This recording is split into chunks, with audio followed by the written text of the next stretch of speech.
아, 이렇게 열렬한 환영을 받으니까 상당히 기분이 좋네요. 예. 오늘 이렇게 특별히 원주에 우리 다음 세대, 우리 다윗의 또 그런 믿음의 자녀들을 양육하는 이런 선교단체에 이렇게 학부모 기도 모임에 이 저녁 이렇게 모여 있으시고 또 줌으로 또 함께 참여하고 있다는 게 야, 진짜 소망이 있다 이런 생각이 많이 드네요. 우리 옆에 오늘 특별히 찬송하시고 또 특송하신 우리 학부모님도 참 소중한 분들이십니다. 우리 옆에 있는 분 뒤에 분들 보면서 이렇게 인사하면 좋겠어요. 저는 당신 때문에 참 행복합니다. 우리 인사할까요? 네, 행복합니다. 네, 네.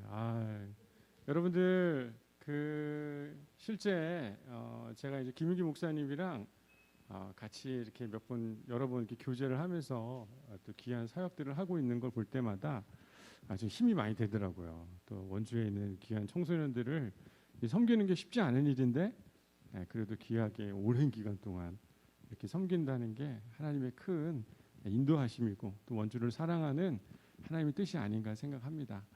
저는 이렇게 부모님들이 이런 모임에 기도에 모여 있는 모습이 저는 되게 낯설거든요. 교회 목사인데도 상당히 낯선데 여러분들 이렇게 앉아 계시고 또 함께 예배하는 모습이 상당히 제 안에 큰 기쁨과 많이 위로가 되는 것 같습니다. 네, 우리 저희 재생 눌러주시면 그렇죠. 그걸 누르면 될 것 같습니다. 간단하게 저를 좀 이렇게 소개를 좀 하면 저는 지금 현재 양문교회, 여러분 양문교회 어디 있는지 아세요?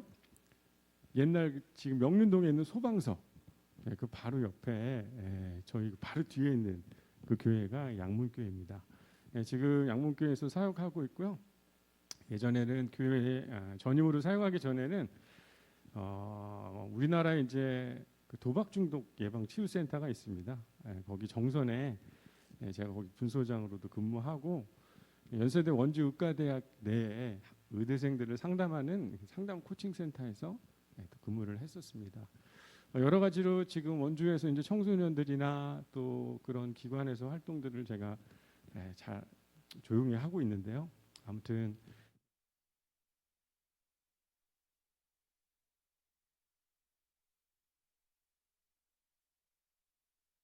관련해 가지고 이야기를 좀 함께 나누려고 하는데요. 오늘 이 주제와 관련해서 함께 이야기를 좀 나눠보도록 할게요. 오늘 보니까 이렇게 상당히 이렇게 진지한 분들이 모였구나 이런 생각이 들어요. 이렇게 네, 한번 넘겨주시겠어요? 네. 자, 여러분 로마서 우리 12장 2절 말씀 너무 잘 아는 말씀입니다. 한번 같이 읽어볼까요? 시작. 너희는 이 세대를 본받지 말고 오직 마음을 새롭게 함으로 변화를 받아 하나님의 선하시고 기뻐하시고 온전하신 뜻이 무엇인지 분별하도록 하라. 아멘. 네, 참 이 말씀을 저는 상당히 좋아합니다. 이 세대를 본받지 말고 하나님의 선하시고 기뻐하시고 온전하신 뜻이 무엇인지 분별하라. 사도 바울이 아주 분명하게 이야기를 했어요. 여러분 요즘 시대를 살아가는 데 있어서 많은 유혹과 또 실제 삶 속에 당면하고 있는 여러 과제들이 많이 있습니다. 아이들도 마찬가지고 부모님들도 많이 있을 거예요. 하지만 하나님의 그 선하시고 기뻐하시고 온전하신 뜻을 잘 분별하며 살아야 되는데 우리가 그렇지 못한 경우들이 많이 있습니다. 여러분 이 세상을 살 만한 가치가 있을까요? 없을까요? 있으면 오른손, 없으면 왼손. 있을까요? 살 만한 가치가 있죠.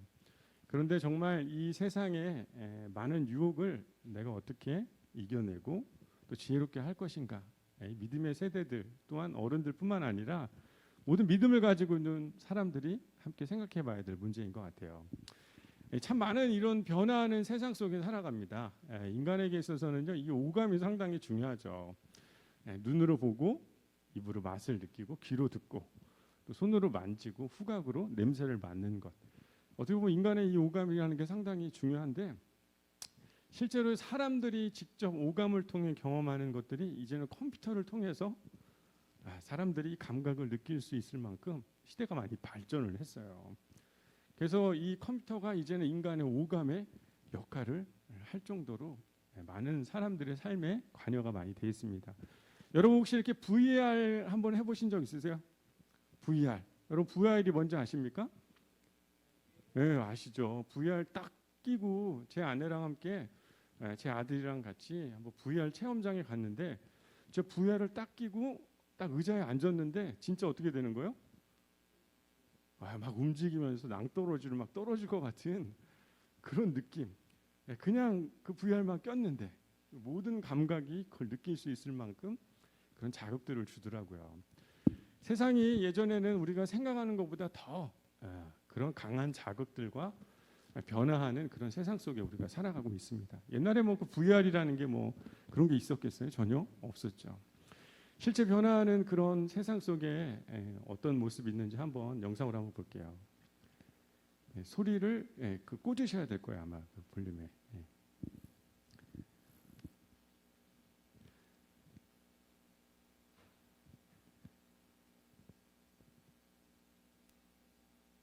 신기하죠? 네.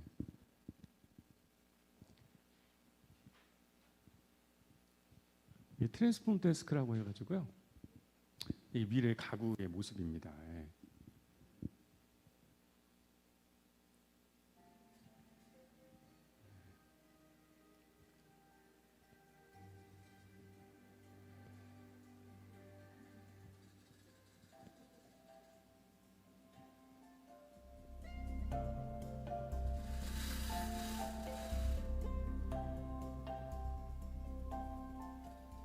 아마 이렇게 우리가 생각하는 것보다 더 많은 그런 변화 가운데서 우리가 아마 살아갈 것 같아요. 우리가 좀만 넘겨주시겠습니까? 실제 우리가 변하는 세상 속에 우리도 함께 변해가야 되는 그런 시대를 우리가 살아가는 것 같습니다. 죄송한데 한 번만.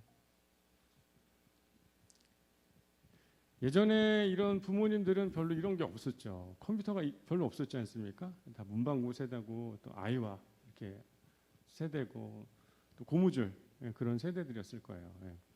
지금의 이렇게 부모 세대들은 아마 이렇게 지하철에 있으면 대부분 다 책 보면서 이렇게 지냈을 텐데 지금 이제 사람들은 그런 모습이 잘 안 보여지죠. 여러분 감성이란 말 혹시 들어봤나요? 감성? 여러분 감성하고 감성은 좀 다릅니다. 감성을 조금 굴려서 하는 말이 감성 이런 표현을 많이 쓰는데 감성은 약간 보편적인 정서라면 감성은 그 개인만이 독특하게 느낄 수 있는 정서를 감성이라고 그래요. 여러분들 요즘에 어떤 감성이 좀 있습니까? 요즘에 감성 돋는다 이런 표현을 쓰는데 아마 우리 부모님들 나름대로 이 감성 돋는 거 등산 이런 거 할 때마다 여러분 막 즐거운 그런 기쁜 마음들 들지 않습니까? 오직 기도와 말씀만 여기 부모님들은 실제 이 지하철의 감성이라고 할 수 있죠. 많은 사람들이 다 이제 핸드폰 그걸 통해서 자신의 감정 또 생각 이런 것들을 공유하고 또 그런 느낌들을 갖고 살아갑니다. 그러니까 이 감성이 사라진 시대예요. 누구나 다 공통적으로 느끼는 그런 감성보다는 개인의 독특한 감성이 중요한 그런 시대가 됐습니다. 그래서 인간에게 있어서 이런 5가지의 오감이라는 게 상당히 중요한 자극과 그런 감각들을 줬는데 사람들이 개인의 감성이 발전하고 또 이런 강한 외부에 이런 자극들이 많다 보니까 한 가지의 넘겨주세요. 한 가지의 그런 한 가지의 센스가 발달하게 됩니다. 우리 죄송한데 넘겨주실래요? 그래서 하나는 뭐냐면 어딕션이라는 거예요. 중독. 사람들이 이제 예전에 오감을 통해서 다양한 감각들을 경험하는 그게 상당히 익숙해졌는데 이제는 사람들이 다양한 감각보다는 한 가지의 그런 감각에 꽂히게 되는 그런 사회가 되는 거예요. 여러분들 만약에 이렇게 핸드폰 예전에 여러분들 중고등학교 때는 삐삐 세대셨죠, 그죠? 삐삐 세대 전인가요? 제가 보기엔 삐삐 세대들 같긴 한데, 여러분 아마 그 당시 때도 이렇게 삐삐가 그렇게 있어도 다른 감각들이 내 생활하는데 큰 무리가 없었습니다. 요즘에 근데 핸드폰이 없으면 어때요? 생활하기가 상당히 불편하고 어렵죠. 이제 오감보다는 오히려 한 가지에 집중하고 그 감각을 더 강화하는 그런 시대가 지금 시대가 됐습니다. 어떻게 보면 인간에게 있어서 이 중독이라는 게 상당히 무서운 거예요. 강박적이고 습관적인 행동을 하게 됩니다. 나름대로 이 조절 능력이 상실되고 그거에 심리적인 의존을 하는 것, 그것을 중독이라고 할 수 있어요. 아마 여러분들 이렇게 하루에 핸드폰 보는 시간이 꽤 많아요, 적어요? 많죠, 그죠? 아마 자녀분들도 여러분 보면은 다윗 세대의 우리 자녀분들은 많이 그렇진 않겠지만 그래도 핸드폰이나 게임하는 것 이런 것들 본 부모님들이 많이 있으리라고 생각합니다. 오늘 이렇게 특성을 하신 분들 보니까 대부분 간사님의 부모님들이시더라고요. 맞나요? 이제는 뭐 게임을 좀 안 하는 그런 세대일 것 같긴 한데 대부분 또 줌에서 들으시는 이제 많은 부모님들 자녀들 보면 이런 중독, 특별히 한 가지에 꽂혀서 있는 청소년들이 의외로 많이 있을 거예요. 간사님들도 아마 지금 청소년들 많이 만나니까 신앙은 있지만 그래도 핸드폰이나 아이들이 게임이나 또 다양한 또 사행성 그런 놀이 이런 부분에 중독되어 있는 아이들을 의외로 학교에서 많이 만날 거라고 생각합니다. 중독은 크게 두 가지로 나눠져요. 하나는 물질과 행위 중독으로 나눠집니다. 여러분 물질은 눈에 보이는 걸 물질이라고 해요. 그래서 여러분들 담배, 니코틴이라고 그러죠. 그죠? 또 알코올, 그리고 마약, 그리고 도박. 이것이 도박은 아니고요. 이런 마약이나 카페인 이런 것들이 다 물질 중독입니다. 근데 행위라는 건 눈에 보이지 않는 그런 행위적인 요소들을 갖고 있는 것이 그 행위 중독이라고 할 수 있어요. 여러분 이 특별히 여러 가지 중독들이 있는데 중독에 대한 한번 도파민이라는 그런 시스템에 대해서 한번 같이 보도록 할게요. 2000년대에 들어 기존 알코올 중독이나 약물 중독과는 다른 인터넷 중독, 쇼핑 중독, 그리고 스마트폰 중독을 포함한 다양한 행위 중독이 화제가 되고 있습니다. 하지만 관련 전문가들에 따르면 행위 중독과 물질 중독의 차이는 행위의 과도한 반복과 물질의 중독이라는 가정만 다를 뿐 내성, 금단, 대인관계 등의 장애를 일으킨다는 면에서 물질 중독과 행위 중독을 하나의 범주로 묶어 논의하고 있습니다.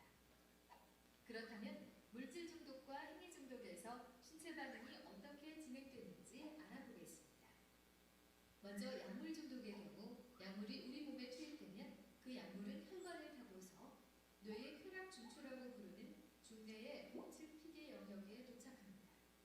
북측 피계 영역에 도착한 약물은 측좌핵을 자극하여 신경 전달 물질인 도파민을 분비하게 만드는데 도파민이 분비되면 뇌에서는 이거 좋은데 또 해볼까라고 해석을 하게 되면서 더 많은 양의 도파민을 원하게 됩니다.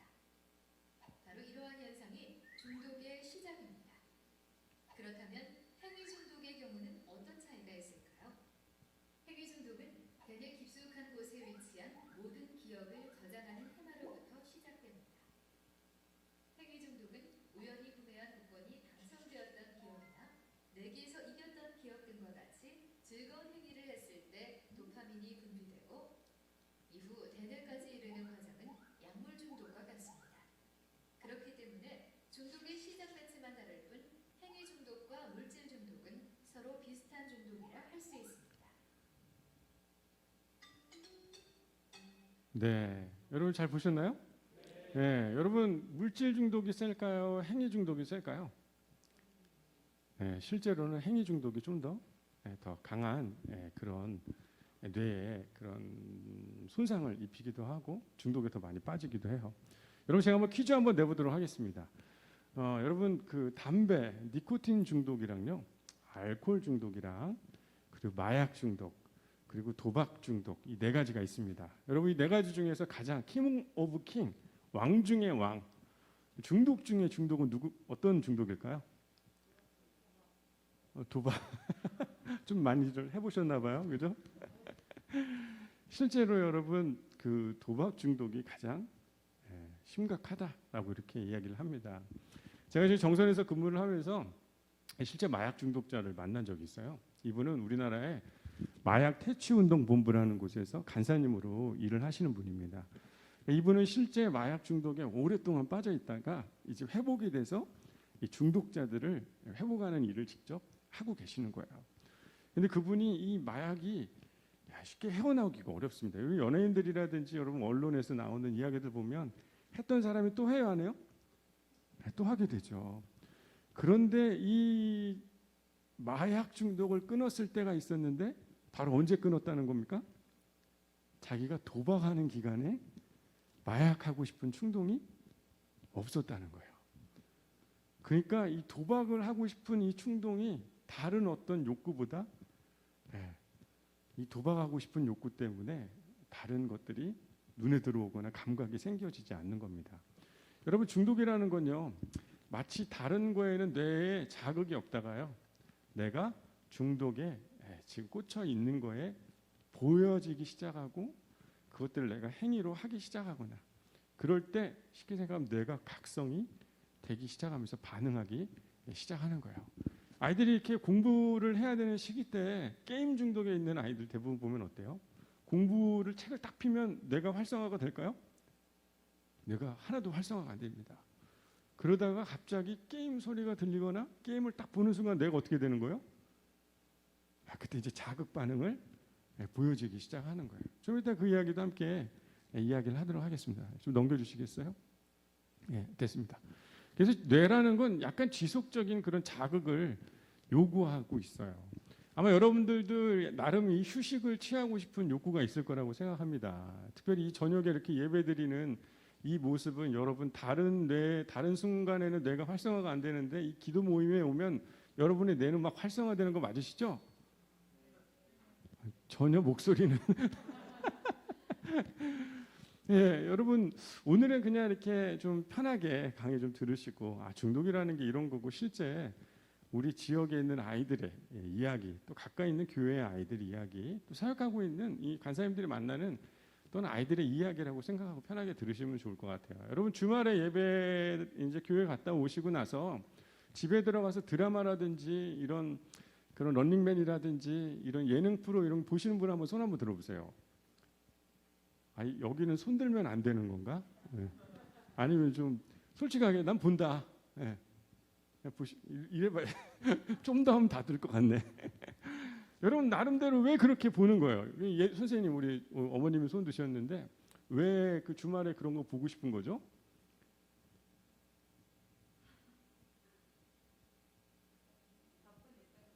네.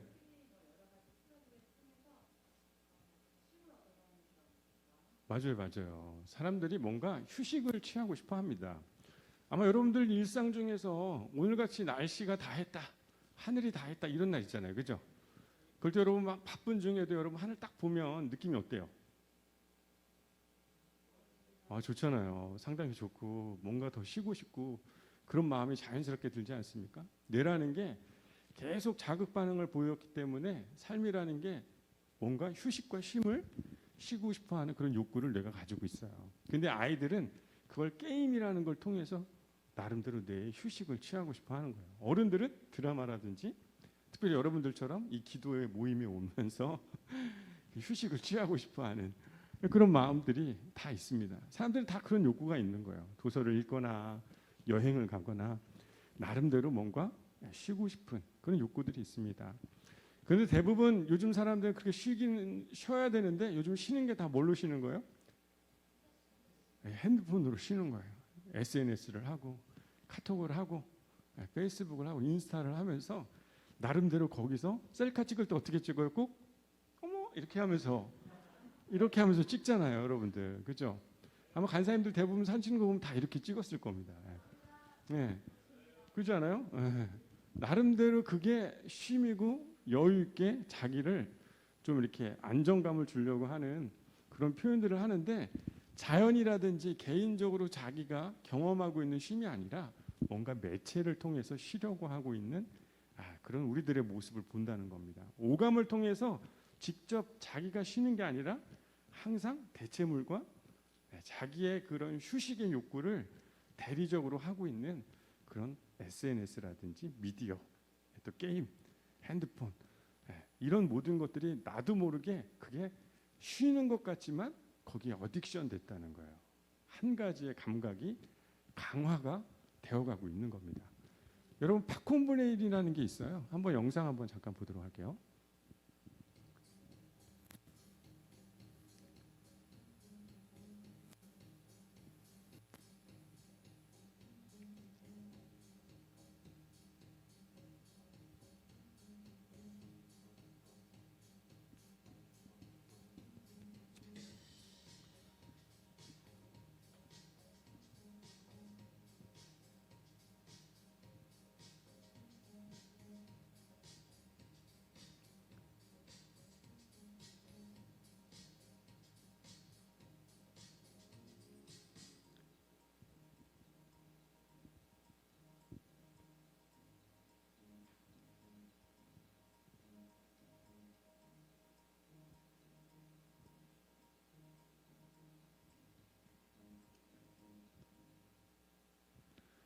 진짜 뇌를 쉬어주게 해야 되는데 오히려 그런 뇌가 계속 핸드폰이 아니면 각성이 안 되는 거예요.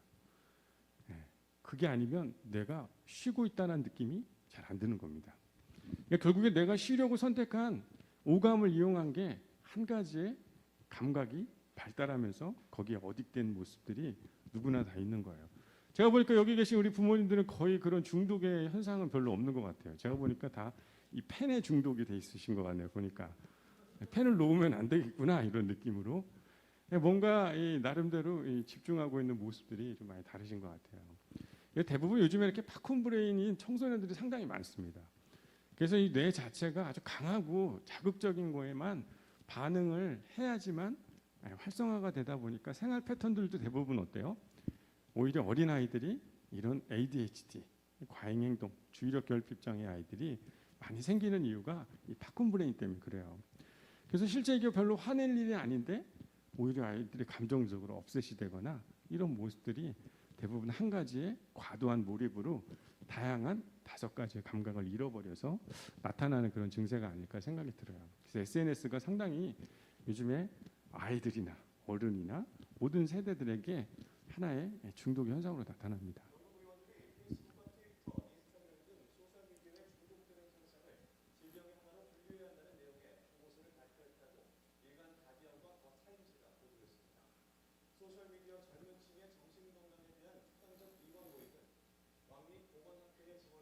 SNS 중독 일종의 질병으로 분류해야 된다고 나왔다. 네, 중독 핸드폰 하는 거 말하는 거죠. 질병으로 분류해야 된다고 나왔다고.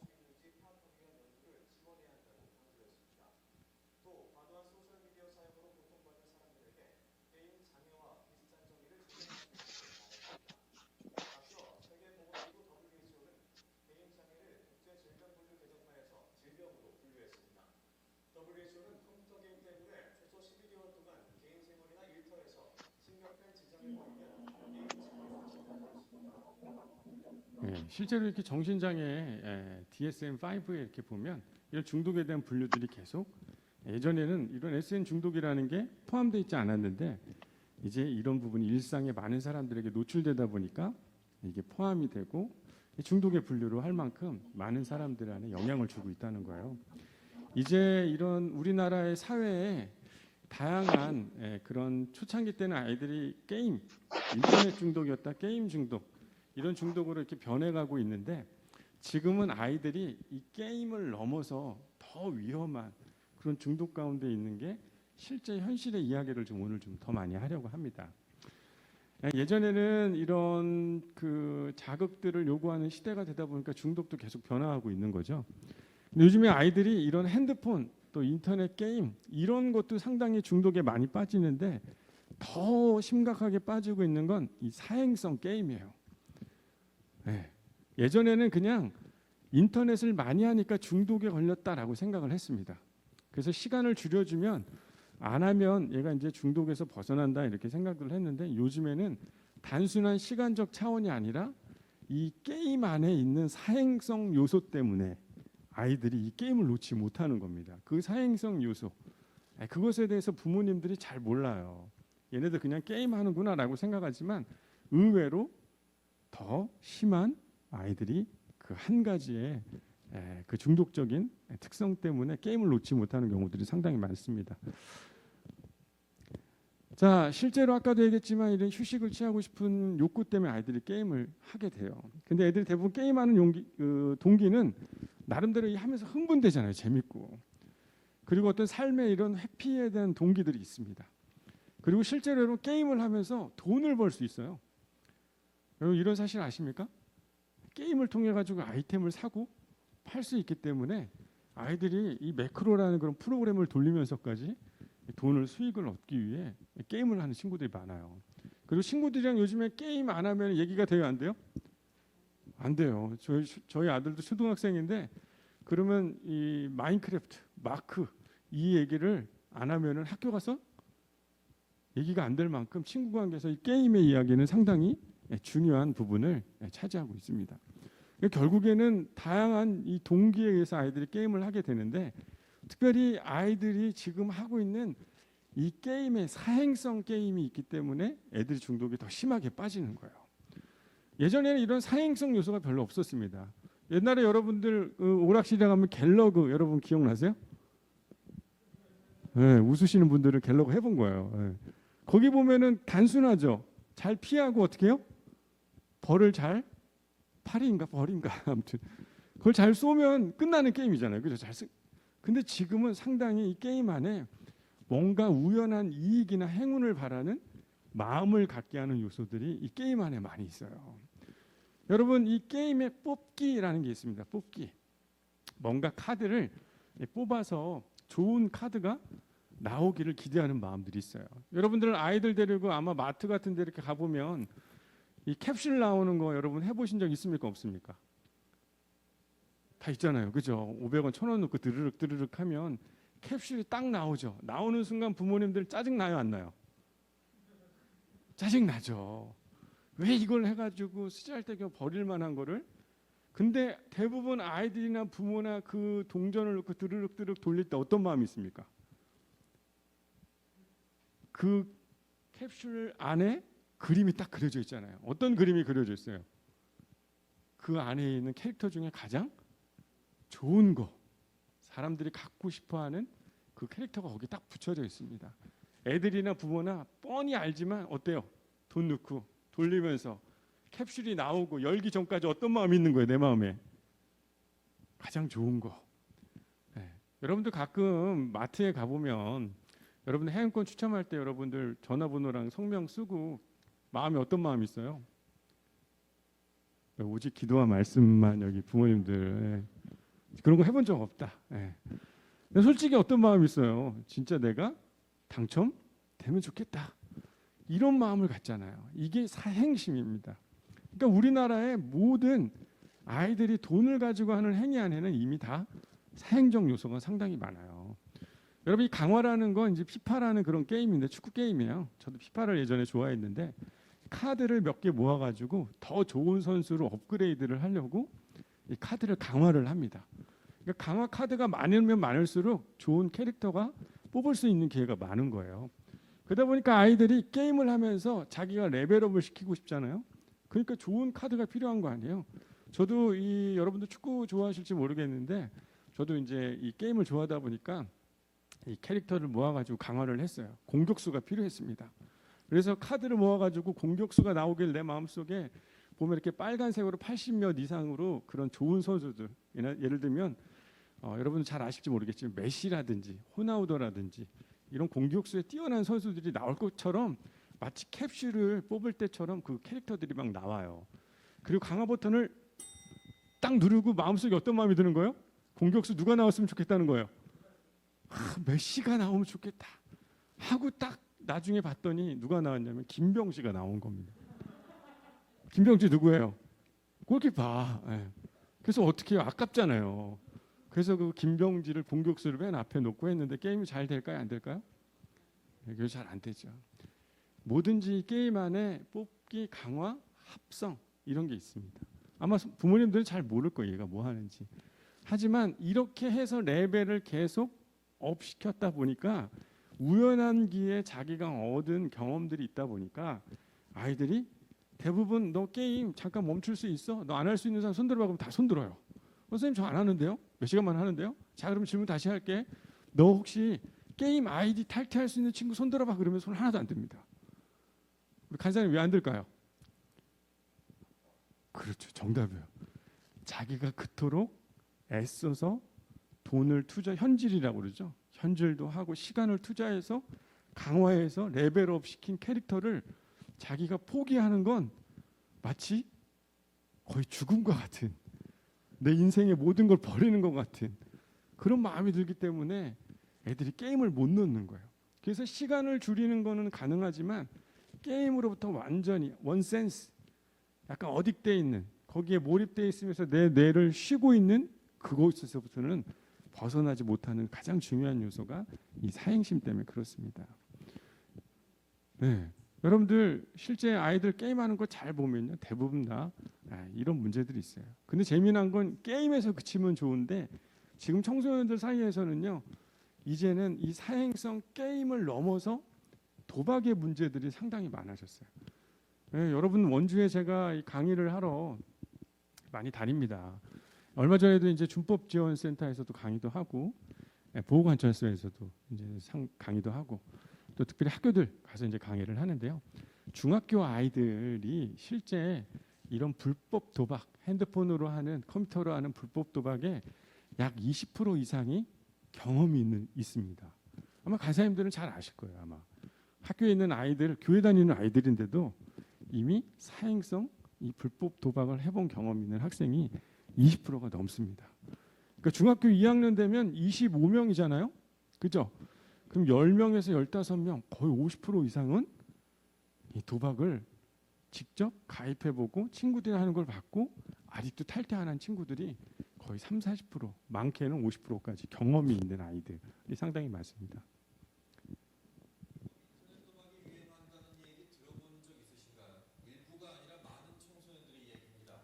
불법 도박에 손대는 것뿐만 아니라 중독 현상까지 보이고 있다는데 실태가 어떤지 김인정 기자가 집중 취재했습니다. 한 PC방에서 고등학생들이 홀짝을 맞추는 게임에 몰두해 있습니다. 그러니까 이번에 뭐 나올 거 아니야, 다음 거. 장난감. 몰라, 같은. 그런데 이 게임은 사실 사설 도박 사이트 안에서 24시간 내내 5분에 한 번씩 하루에 288번 열리는 변종 사다리 게임. 학생들이 도박에 돈을 걸고 있는 겁니다. 타가려고요. 그냥 따지. 해봐. 우리? 아싸, 개꿀! 개꿀 짱인 그! 여기 저만 나쁜데. 한 번 이기면 2배. 하다 보니 수백만 원을 땄다며 중고차를 살 계획을 세운 학생도 있습니다. 저 신기하게 따는 거에 계속 갖고 이게 또 400 얼마까지 되고 뭐 780을 한꺼번에 딴 게 아니라 400 따고 갖고 이제 다시 다 푸고 또 어느 날 해갖고 다시 한 1100 얼마 따고 다 해서 780 딴 거예요. 몇몇 학생들만의 이야기일까? 학교에서 직접 들어본 이야기는 달랐습니다. 자주 하는 학생들은 쉬는 시간, 점심시간을 가리지 않고 스마트폰으로 사설 도박 사이트에 접속하고 있었습니다. 맨날 해요. 쉬는 시간마다, 점심시간마다. 부창이에요. 다른 학교 학생이 이야기해준 실태 역시 심각했습니다. 한 반에 여자들 빼면은 거의 한 60% 정도 하는 것 같아요. 맨날 쉬는 시간마다 하는 것 같아요. 스포츠나 사다 뭐 자기는 얼마 펀니 하면서 지난해부터 급속도로 퍼지기 시작한 청소년 도박 문제 때문에 실제로 광주 도박 중독 예방 치유센터에 교육을 요청한 학교만 광주와 전남의 초중고 50여 개 교에 이릅니다. MBC 뉴스 김인정입니다. 예, 저기 2015년도 자료입니다. 근데 지금은 더 심해요. 훨씬 더 많은 학생들이 이런 도박 사설, 이런 도박에 참여하고 있는 아이들이 많아요. 더 문제는 뭐냐면 아이들이 이렇게 그냥 자기 돈으로 하면 문제가 없는데 여러분들 이 도박이라는 걸 하다 보면 돈을 잃으면 어떻게 해요? 자연스럽게 도박하고 싶은 충동이 아까 마약보다 강하다고 그랬잖아요. 그러면 여러분들 자연스럽게 돈을 다시 잃은 돈을 회수하고 싶어가지고 돈을 마련하기 시작합니다. 친구들한테 빌리기도 하고요. 부모님 돈을 훔쳐가기도 하고. 그리고 더 이상 빌릴 데가 없으면 어떻게 해요? 쉽게 생각하면 돈을 빌리는 그런 빌려주는 친구들이 있습니다. 그리고 SNS에 소액 대출을 해주는 그런 게 많아요. 그래서 실제 모 학생, 고등학교 2학년 학생인데 그 학생이 도박으로 인한 빚이 약 1억 2천이었습니다. 1억 2천이면 큰 돈이에요, 작은 돈이에요? 엄청 큰 돈이죠. 중학교 2학년 때부터 고2 때까지 해가지고 1억 2천. 여러분 잘 안 믿어지지만요. 이 불법 도박으로 인해서 폐해를 입는 학생들이 상당히 많이 있습니다. 다른 나라의 이야기가 아니라 지금 원주에 일어나고 있는 아이들의 이야기고 서울은 더 심하고요. 그렇습니다. 대리금 구한다는 어떤 글을 올렸는데 이야기인지 한번 들어볼게요. 생각보다 메시지가 진짜 많이 왔어요.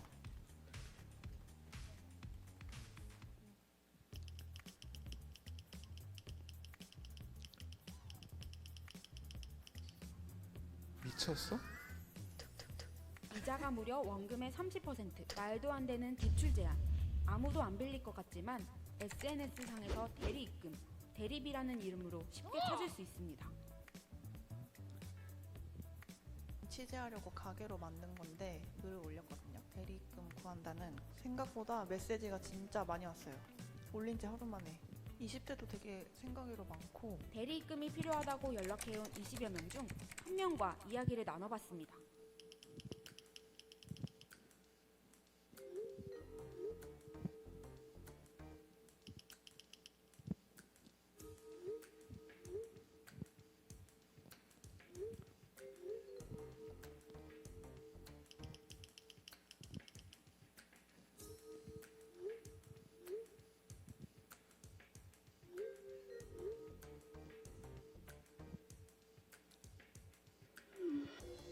우리는 진짜 대리입금을 해주는 사람에게도 한번 메시지를 보내봤습니다.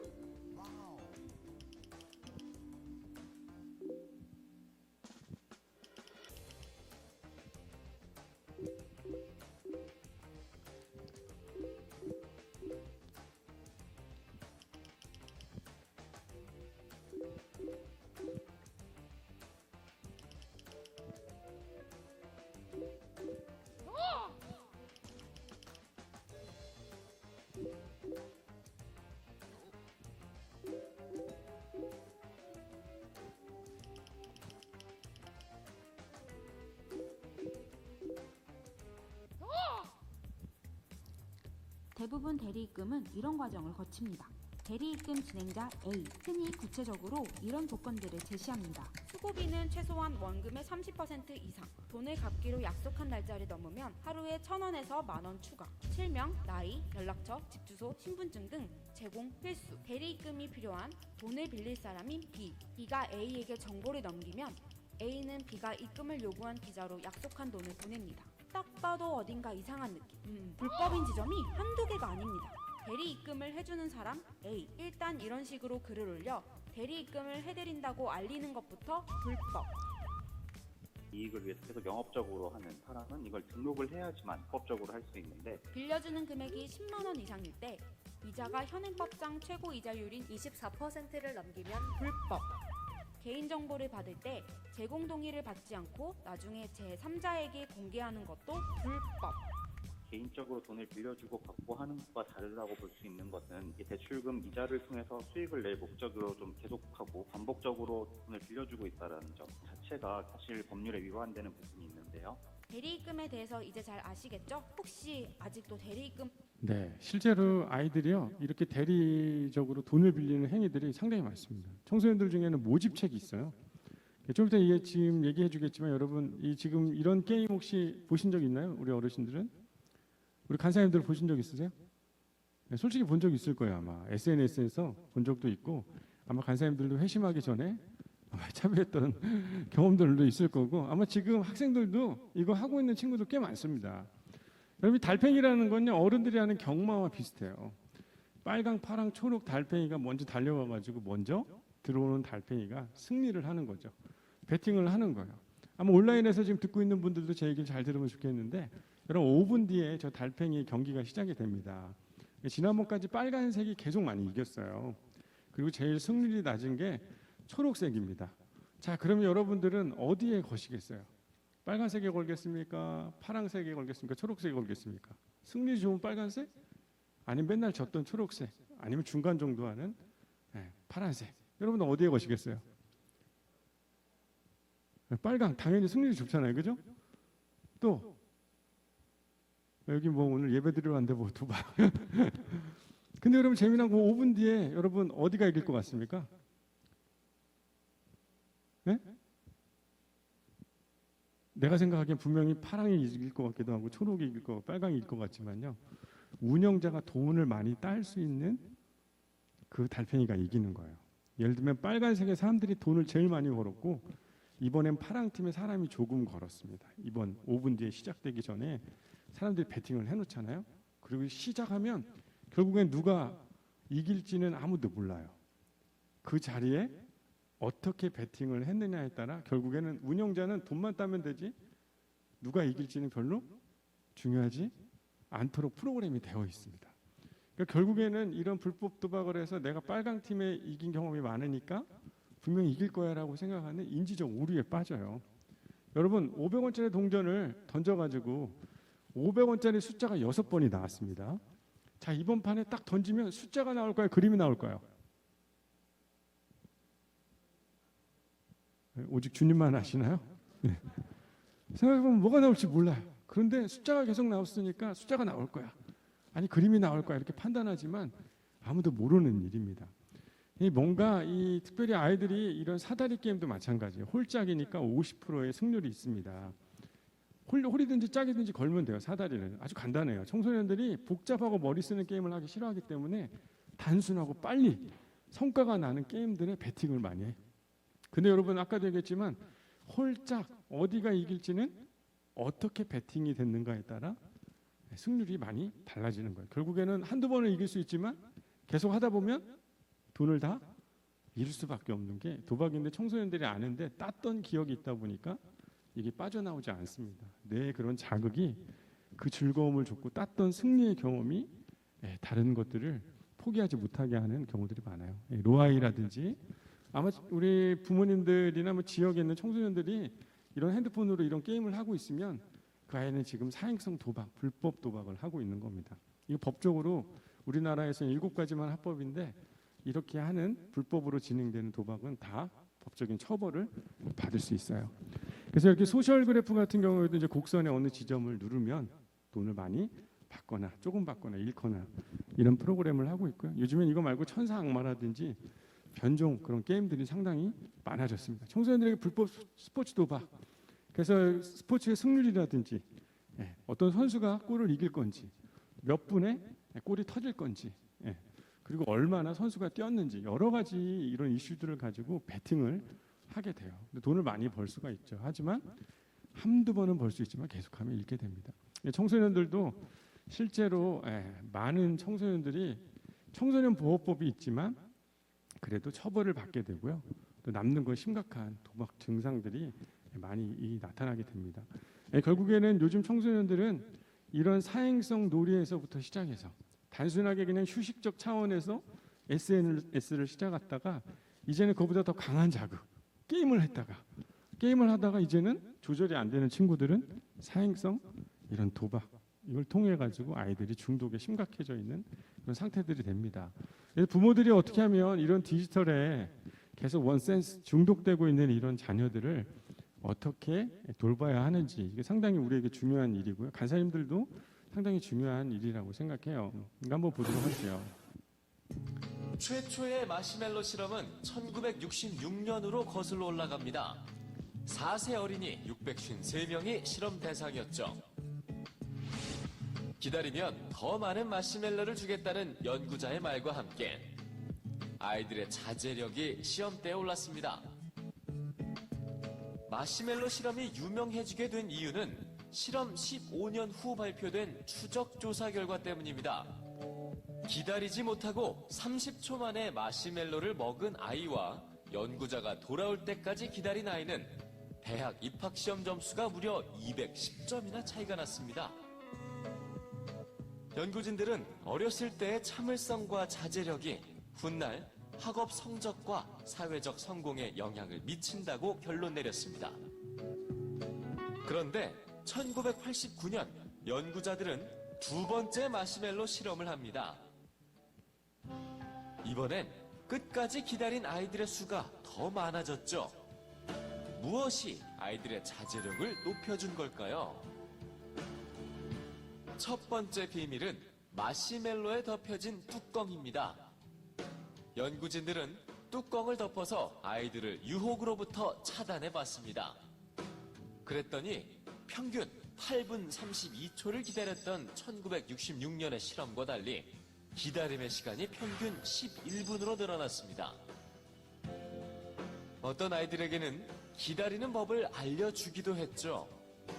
재미있는 생각을 하면서 기다리거나 마시멜로가 먹고 싶을 땐 맛없는 솜뭉치나 구름을 떠올리라고 일러줬습니다. 기다리는 법을 알게 된 아이들은 평균 13분을 참았습니다. 연구진들은 참을성과 자제력의 차이는 기다리는 방법을 아느냐 모르느냐에 달려있다는 두 번째 결론을 내렸습니다. 세 번째 마시멜로 실험 결과가 2013년도에 발표됐습니다. 28명의 아이들이 크레파스가 놓인 책상에 앉았습니다. 교사는 색종이와 찰흙을 줄 테니 기다리라고 말을 하죠. 그리고 14명의 아이에겐 약속대로 색종이와 찰흙을 주고 나머지 14명에겐 약속을 지키지 않았습니다. 그리고 마시멜로 실험이 이어졌는데요. 그 결과 실외를 경험한 14명의 아이들은 평균 12분 이상을 기다렸고 14명 중 9명은 교사가 돌아올 때까지 마시멜로를 먹지 않았습니다. 교사가 약속을 지키지 않은 걸 경험한 14명은 어땠을까요? 기다린 시간은 평균 3분에 불과했고 14명의 아이들 중 단 1명만이 교사를 기다렸습니다. 세 번째 실험의 연구자들은 아이들이 기다리지 않는 이유는 참을성과 자제력이 부족해서가 아니라 어른의 말을 믿지 않았기 때문이라고 말합니다. 마시멜로 실험의 세 번째 결론. 그건 아이들을 기다리게 하는 힘은 어른이 만드는 신뢰에 달려 있다는 겁니다. 여러분, 이 세 가지의 아주 중요한 변화들이 있습니다. 첫 번째는 자율성이었었어요. 근데 대부분 자율성보다는요, 환경을 뚜껑을 막으니까 어떻게 해요? 기다리는 법을 분명하게 환경적인 조건을 바꿔줬더니 기다림이 더 길었죠. 나중에는 이 신뢰 관계가 쌓여 있을 때 훨씬 더 이 마시멜로 효과가 있었다. 개인적으로 너 잘해라 이런 말이 소용이 이제는 없는 거예요. 환경을 막아주는 것, 이게 상당히 중요한 거고, 더 나아가서는 이 신뢰의 관계가 부모와 함께 쌓여 있을 때 실제 이런 중독으로부터 또 그런 미디어라든지 핸드폰, 더 나아가서는 이런 특별히 사행성 게임은 좀 전문가의 도움이 실제로 많이 필요한데, 단순한 한 가지에 어딕되어 있는 그런 관계에 있어서 아이들 또 청소년들과의 관계가 상당히 중요한 역할을 한다는 것을 보게 됩니다. 실제로 이렇게 역량이 잘 안 되면 여러분들 지금 계시는 뭐 부모님들의 세대는 그런 건 아닌 것 같아요. 자녀분들이. 그렇지만 다윗의 세대에 있는 아이들, 또 더 어린 아이들 대부분 다 이 환경을 바꿔주는 게 제일 중요합니다. 아마 다윗 세대 예배에 오면서 핸드폰은 다 여기 통제가 잘 되겠죠. 아이들이 여기 있는 친구들은 대부분. 근데 이게 나름대로 환경이 조성이 됐기 때문에 오히려 그게 더 잘 되고 신뢰관계가 있으니까 그게 되는 거지, 자율성을 둬서는 잘 이게 통제가 안 되는 부분들이 많이 있어요. 그래서 어린 애들은 뭐 이런 환경을 바꿔주는 것, 자제시키는 것 상당히 중요하죠. 결국에는 환경을 바꿔주는 것 상당히 중요합니다. 와서 불안했던 경험 다들 한 번쯤은 있으실 텐데요. 스마트폰이 필수품이 되다 보니까 요즘 중독 문제도 참 심각한 것 같습니다. 예, 그렇습니다. 특히 청소년들의 스마트폰 중독이 요즘 심각하다고 하는데요. 이를 막기 위해서 여러 가지 예방책이 나오고 있는데 화면으로 함께 만나보시죠. 스마트폰에서 잠시라도 눈을 떼지 못하는 학생들, 거리에서도 스마트폰에만 집중하느라고 위험해 보일 때가 많은데요. 청소년 10명 가운데 3명이 스마트폰 중독 위험군이라는 정부의 조사 결과도 나왔습니다. 정말 심각하네요. 예. 요즘에는 스마트폰 중독을 막기 위해서 스마트폰 앱도 많이 사용하는 것 같아요. 그렇습니다. 요즘에 이용 규칙을 지킬 때마다 포인트가 쌓이는 앱도 등장을 했는데요. 포인트가 차감되면 스마트폰 이용에 제한이 생기고 포인트를 많이 모으면 선물도 받을 수 있습니다. 네, 신기하네요. 그런가 하면 일본에서는 스마트폰 사용을 제한할 수 있는 스마트폰 케이스도 개발됐다고 하는데요. 부모의 스마트폰 설치된 앱을 통해서 자녀의 스마트폰 사용 시간을 조정하는 건데요. 우선 총 사용 시간은 물론이고 특정 시간에만 스마트폰을 쓸 수 있게 설정할 수 있고요. 또 걷거나 자전거를 탄 상태에서 스마트폰을 사용하는 것도 막아준다고 합니다. 이 제품은 스마트폰에 케이스를 장착하기만 하면 되는데요. 특수 나사용 드라이버를 사용해야 해서 케이스를 쉽게 벗길 수 없다고 합니다. 잘만 쓰면 생활에 큰 도움이 되는 스마트폰, 지혜롭게 잘 사용하는 방법도 고민해 봐야 할 것 같습니다. 네, 결국에는 이게 개인 조절이 안 되니까 요즘에도 저희 이번 주에 교회에 그 청소년하고 같이 이 자원봉사 관련해서 뭐 검색을 하려고 그랬더니 부모님이 그 차단을 열어줘야 핸드폰을 쓸 수 있더라고요, 데이터를. 그만큼 요즘에 그런 프로그램이 너무 잘 돼 있죠. 어린아이들, 뭐 특별히 6, 9세 이런 도움들을 많이 가져야 되고요. 12세도 특별히 초등학교 고학년들에게는 이런 내용들. 근데 지금 13세, 19세 청소년들에게는요. 결국에 너무 심각한 아이들 있잖아요. 아까도 얘기했지만 통제해서 신뢰관계가 잘 쌓이는 애들은 별 문제 안 됩니다. 그런 애들은 자율적으로 해요. 게임도 조절할 수 있어요. 아이디만 탈퇴를 안 할 뿐입니다. 그런데 그 탈퇴까지 강요하면 애들이 막 심각한 장애가 생길 수도 있어요. 그런데 대부분 더 심각한 거는 게임, SNS, 이 도박, 뭔가 이렇게 이 사행성 놀이를 할 수 있는 아이들이 있다면 제일 중요한 건요. 그걸 하지 않도록 환경을 정확하게 바꿔주는 게 중요합니다. 투지폰을 사용하게 해야 돼요. 그리고 집에는 와이파이라든지 인터넷을 다 끊어야만 이 아이가 계속 자극 반응이 되어 있던 뇌를 새롭게 휴지기를 가질 수 있도록 환경적으로 조성해 주지 않으면요. 이 중독의 문제는 쉽게 바뀌어지지 않을 수 있습니다. 그래서 결국에 아마 대부분 그런 자녀들은 많이 없겠지만 실제 제가 교회 가서 이런 교육도 하고 중독 관련돼서 교육을 하면 꼭 한두 명의 부모님들은 찾아오세요. 그게 무슨 말이냐면 교회 다니고 있지만 여전히 그 이야기가 꺼내기 어려웠던 얘기일 뿐이지 실제 아이들 중에 이런 심각하도록 중독 증세가 보여지는 애들이 분명히 한두 명씩은 꼭 있다는 겁니다. 근데 이런 아이들을 대할 때는 무조건 환경적인 적극적인 차단이 제일 중요한 부분이라고 할 수 있어요. 여러분 결국에는 이런 중독과 이런 한 가지의 매체에 빠져 있도록 하는 게 꼭 나쁜 건 아닙니다. 여러분 생각해 보면 그런 뇌가 한 가지의 자극 반응을 보이면서 계속 그거에 몰입한다는 건 상당히 좋은 거예요. 상당히 이런 커뮤니케이션이 중요한 이런 시대에서는 핸드폰과 미디어 이 모든 것들이 다 중요한 겁니다. 2016년도에요. 좀 지났지만 이 다보스 포럼이라는 세계 경제 포럼에서 상당히 중요한 게 AI와의 커뮤니케이션이었어요.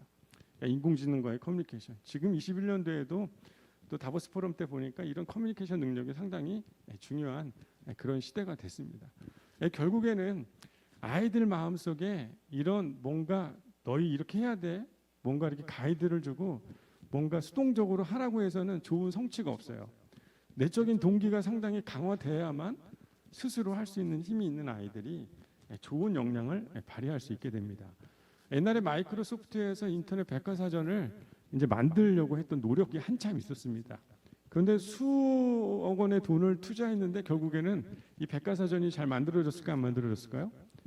안 만들어지고 나중에는 위키피디아 돈을 누가 주지 않는데 스스로 그게 좋아서 자발적으로 그걸 만들어서 몰입했던 그 사람들이 함께 모여서 위키피디아를 만들었는데 이게 더 마이크로소프트 엄청난 자산을 갖고 있잖아요.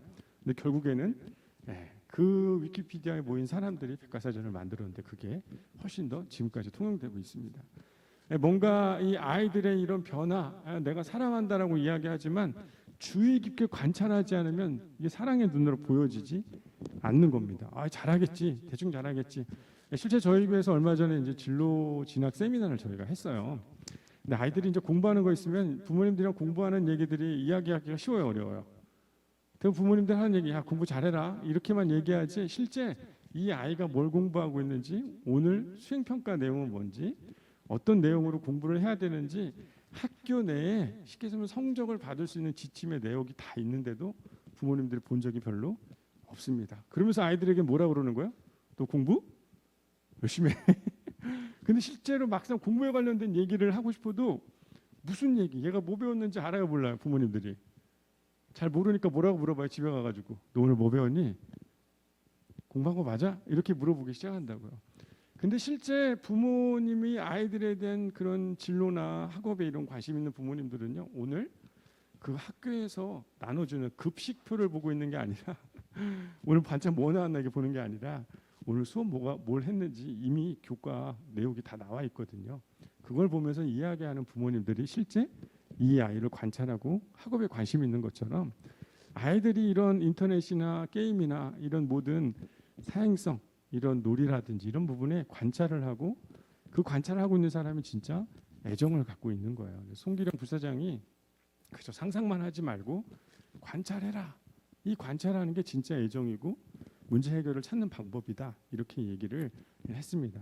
결국에는 여러분들이 관심이 있는가 아니면 그냥 얘가 잘하겠지 이런 정도로는 이 문제를 극복하기 어렵다는 사실. 간사님들도 실제로 얘가 기도만 해서 된다라고 생각할 수 있지만요. 실제는 그걸 넘어서 구체적으로 이 아이가 어떤 그런 미디어라든지 SNS라든지 어느 정도의 이런 관심과 또 깊이 몰입되어 있는지 확인하는 것 상당히 중요할 수 있어요. 그래서 아이들에 대한 열정이라는 게 뭔가 그 순간에만 바짝 타오르는 게 열정이 아니라 지속적으로 관심을 갖고 있는 것, 그것이 상당히 중요한 열성이라고 할 수 있습니다. 우리 교회에서 이제 농구를 좋아하는 친구한테 무엇이 열정이냐 땡땡땡 그랬더니 자기는 농구라는 거예요. 왜 농구냐고 그랬더니 진짜 자기는 농구를 좋아해서 하루에 100개씩 자유투를 계속 했다는 겁니다. 결국에는 한 번만 100개 하면은 걔는 열정적이라고 얘기할 수 없는 거예요. 그걸 계속 하고 있어야 그게 열정인 겁니다. 결국에는 우리들도 자녀들에 대한 내가 교육에 대한 열정, 이런 문제로부터 해결할 수 있도록 부모의 열정이 있다고 얘기하지만 잠깐 반짝이고 오늘 교육 들었기 때문에 반짝인 건 자녀를 향한 열정이 있다라고 얘기할 수 없는 겁니다. 다윗 세대 간사님들 보니까 진짜 열정적이더라고요. 아이들을 위한 학교뿐만 아니라 모임, 끊임없이 한 번으로 멈추는 게 아니라 애들이 모이지 않는 학교까지 가서 그것을 위해 기도하고 그것을 변화될 수 있도록 하는 그런 열정이 이 다윗 세대 안에 있는 것들을 보게 되는 것 같아요. 그게 진짜 열정인 거죠. 상당히 중요한 건 방향도 상당히 중요합니다. 분명히 알고 명확하게 이게 문제인지 아닌지, 어떤 것 때문에 아이가 몰입되어 있는지, 또 몰입되고 있는 게 정말 심각한 건지 안 심각한 건지 그런 방향조차 모르고 그냥 있으면 열정이 있다라고 이야기할 수 없는 것 같아요. 대부분 사람들은 이런 위기와 어려움을 경험하다 보면 여기서 포기하려고 하는 경우들이 많습니다. 하지만 이 위기 가운데 다시 성장할 수 있는 힘들이 우리 안에 있어요. 그래서 뭔가 이 선택을 내가 어떻게 하는가, 부모들이 어떻게 하는가, 이 자녀들을 바라보면서 나는 어떤 선택을, 어떤 강도를, 어떤 방향을, 어떤 시선을 갖느냐에 따라 분명히 이 중독에 대한 문제들, 아마 여러분들도 자녀들 문제뿐만 아니라 여러분들도 마찬가지죠. 자기 스스로 내가 무엇인가 원센스, 한 가지에 몰입되어 있는 내 모습들을 보면 한 번 정도는 깊이 점검하고 올바른 선택을 할 수 있도록 하는 건 상당히 중요한 것 같습니다. 여러분들 실제로 우리가 이런 중독에 대한 이슈들은 좀 브로드하게 오늘 좀 얘기를 많이 했던 것 같아요. 근데 사람들 마음속에는 누구나 다 무엇인가 하나에 몰입되고자 하는 마음들이 다 있습니다. 어른들뿐만 아니라 아이들도 내가 그것에 몰입되어 있지만 내가 몰입되어 있지 않다라고 스스로 도피하고 싶은 마음들이 많이 있는 거죠. 근데 하나님은 분명히 이 세대를 본받지 말라라고 말하는 건 여러분 이 시대, 이 세대에 여러분 발을 안 딛고 살 수 있습니까? 다 발을 딛고 사는 거예요. 그런데 본받지 말라는 건 이 시대에 하는 모든 것들이 다 나쁘다고 이야기하는 게 아니라 하나님의 선하시고 기뻐하시고 온전한 뜻이 분별하지 않고 살아가는 세대들을 본받지 말라고 하는 겁니다. 여러분 실제로 여러분 이 신앙이라는 건요 상당히 형이상학적이지 않아요. 한 사람의 삶과 관련이 깊습니다. 한 아이가 쉽게 생각하면 다른 한 분야의 모든 생각과 내용과 마음이 그곳에 몰입되어 있는 것, 쉽게 말하면 세대가 요구하고 있는, 세대가 재미라고 이야기하고 있는 것에 몰입되어 있는 건 자연스럽게 하나님이 기뻐하시고 그 온전하고 또 선한 뜻이 아닌 것에 몰입되어 있는 상태이기 때문에 그 아이들이 건강하게 다시 그 삶의 자리에서 회복될 수 있도록 도와주고 노력하는 게 바로 여러분들의 또 귀한 사명이고 또 여러분들의 자녀를 향한 그런 관심 속에서 이 일들이 일어난다고 저는 생각해요.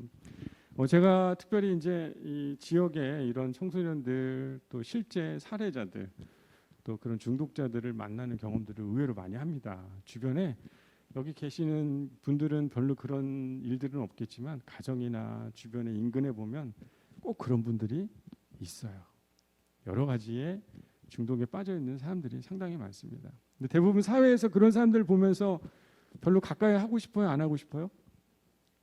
괜히 좀 얘기하기 어렵고 우리 가족의 얘기지만 쉽게 꺼내기 어려운 이야기들이 분명히 있을 거라고 생각해요. 하지만 정말 중요한 건요, 그들에게도 하나님의 그 잃어버린 그 마음을 하나님이 주고 계신다는 사실입니다. 여러분 건강하고 좋은 사람들도 하나님이 사랑하시지만요, 상당히 하나님의 마음을 잃어버리고 살아가고 있는 그 세대, 특별히 지금의 세대, 더 나아가서는 심각한 중독의 영향을 받고 있는 이 시대의 젊은 아이들을, 또 다윗 세대들이 돌보고 있는 그 아이들을 위해서 우리가 함께 관심을 갖고 또 함께 아이들이 중독에 빠지지 않도록 환경적인 조성을 해가며 함께 신앙의 연대를 해가는 귀한 어른 세대들이 돼야 되고, 또한 이 귀한 이 청소년 세대를 돌보고 있는 간사님들의 아주 중요한 역할이라고 생각합니다. 이 시간 우리 좀 같이 기도하면 좋겠어요.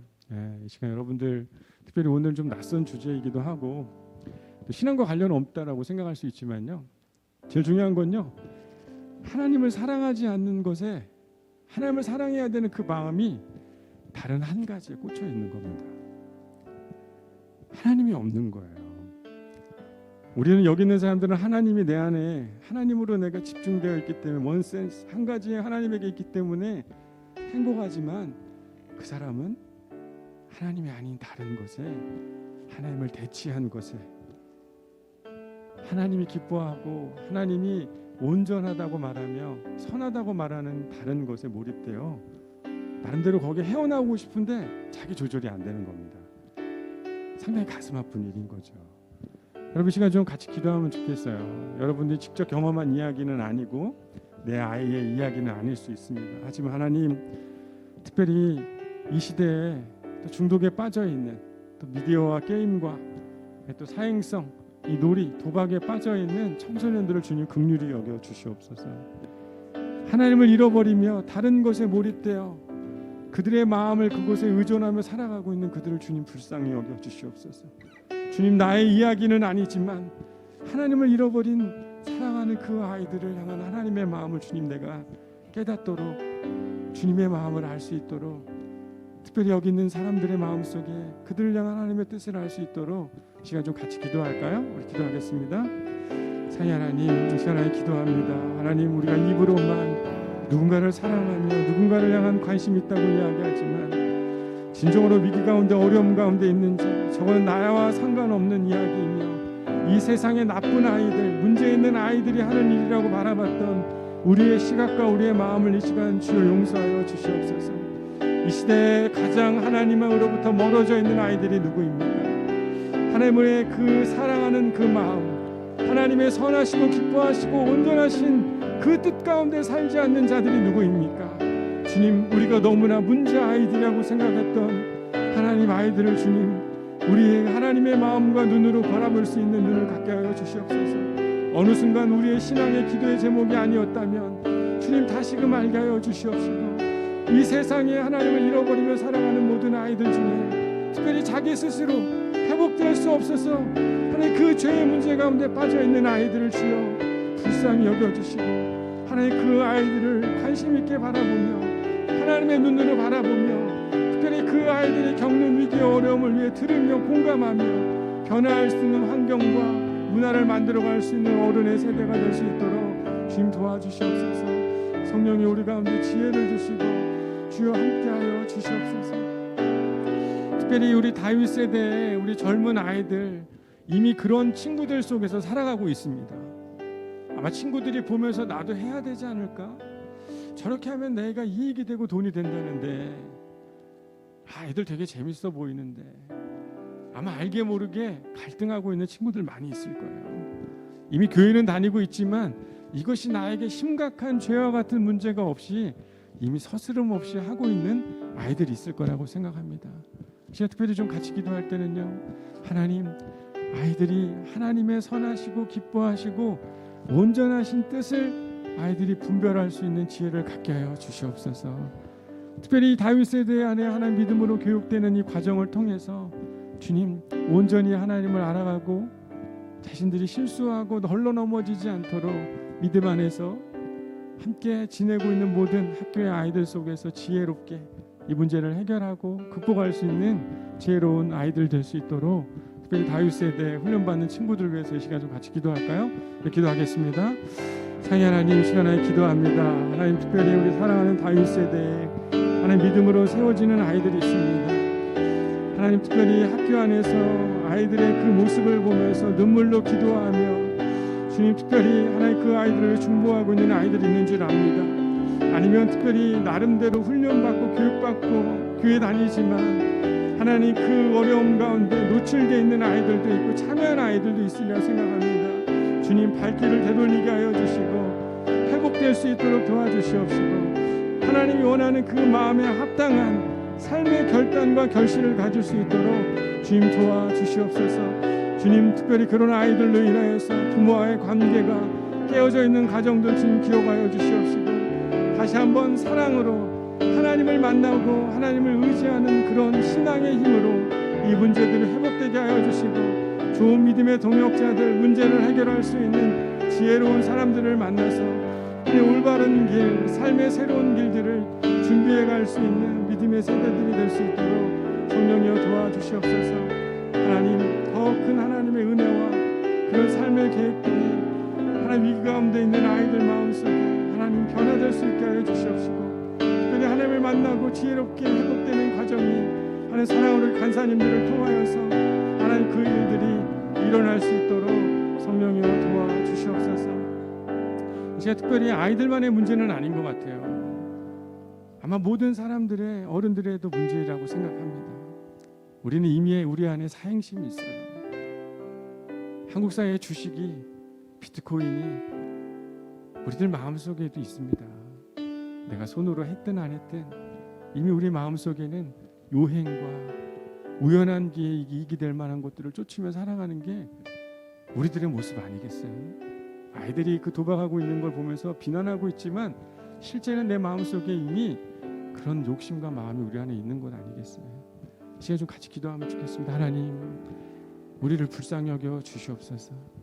아이들만의 문제가 아니라 내가 하나님을 향한 원센스 한 가지의 감각이 내가 발달하지 않다 보니 자연스럽게 요행을 바라며 이익을 바라며 하나님 뜻이 아닌 것에 이 세대를 본받고 우리가 살아가고 있다는 것을 겸손히 고백하며 주님 내가 먼저 변화되게 하여 주시옵소서.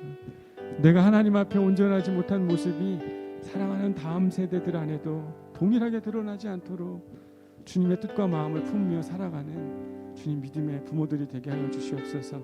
시간 마지막으로 함께 같이 기도할까요? 우리 기도하겠습니다. 사랑의 하나님 이 시간 하나님 기도합니다.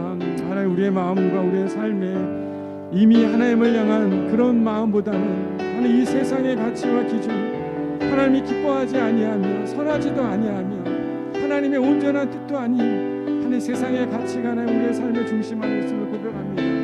이 세상을 살아가는 건 의미 있고 중요하지만 이 세상이 말하는 것 하나님의 뜻 가운데 있지 아니하는 것에 우리의 마음과 우리의 생각이 모여 있음을 고백합니다.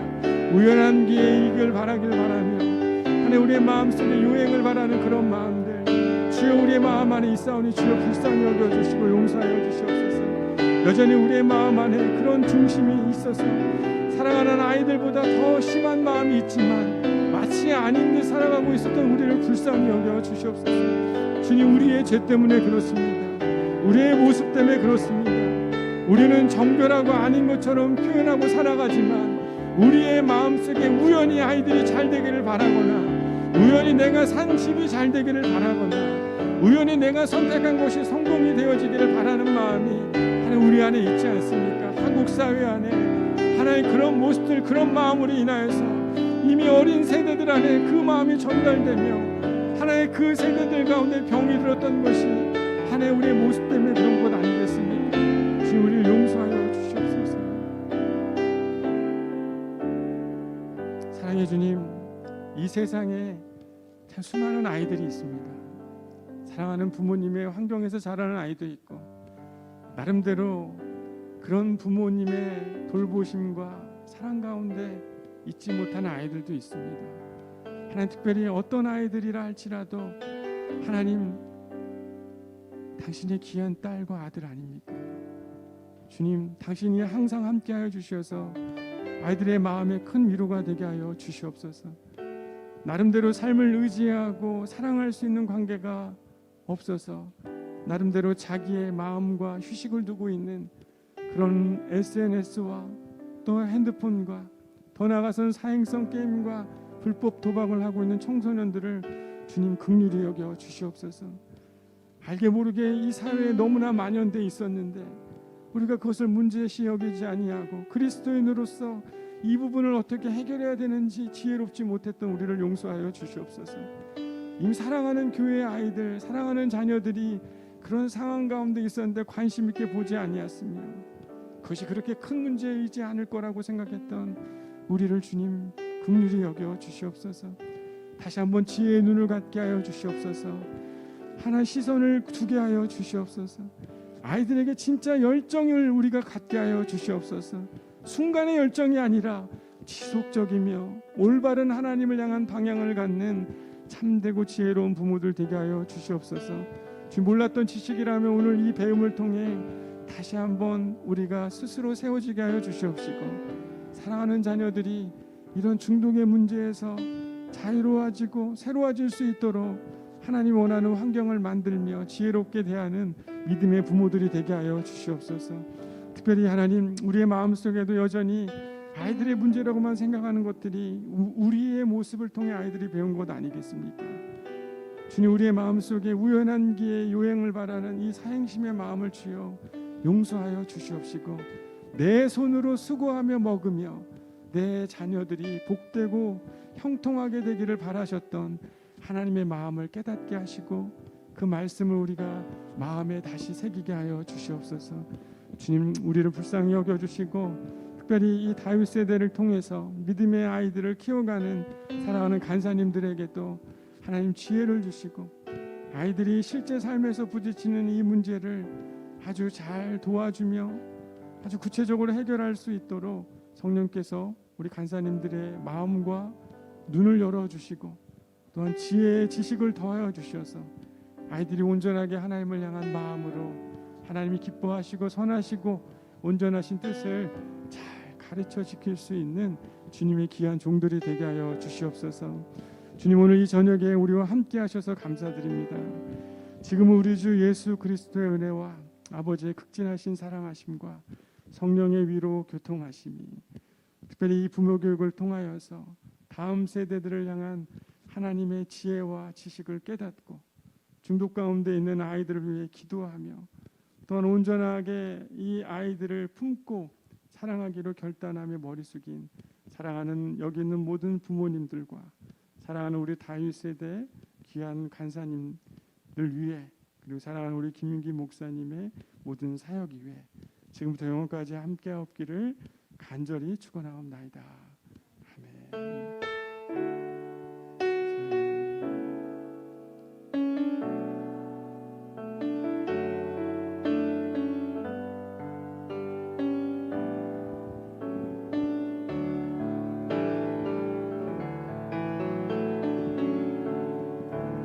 네, 우리 귀한 강의해 주신 우리 장희 목사님께 다시 한번 감사드립니다. 우리 감사의 박수 한번 드리겠습니다. 네. 1시간이라는 시간이 너무 이렇게 짧은 시간이지만 또 다음에 또 좋은 기회